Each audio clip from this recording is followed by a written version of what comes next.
आणि एक महत्त्वाची बातमी, प्रकल्पाची किंमत आणि नफा मिळताच टोल बंद झाला पाहिजे असे निर्देश सुप्रीम कोर्टाने दिलेत।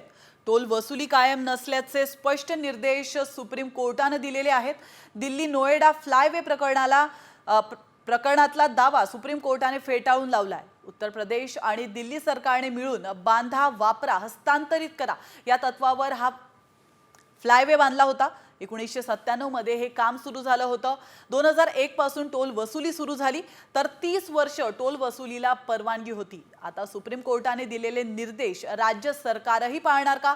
राज्यातही किंमत वसूल झालेले टोल बंद होणार का, असा सवाल सर्वसामान्य विचारतात। तर आपण पाहतोय, बांधा वापरा हस्तांतरित करा या तत्वावर टोल वसुली केली जाते। बीओटी तत्वानुसार बांधलेल्या रस्त्यांवर कायमस्वरूपी टोल वसुली नाही। प्रकल्पाची किंमत नफा मिळताच टोल बंद झाला पाहिजे असे निर्देश सुप्रीम कोर्टाने दिलेत। तर कोणालाही सार्वजनिक मालमत्तेतून मोठी कमाई करण्याची परवानगी नसल्याचं देखील सुप्रीम कोर्ट म्हणाले।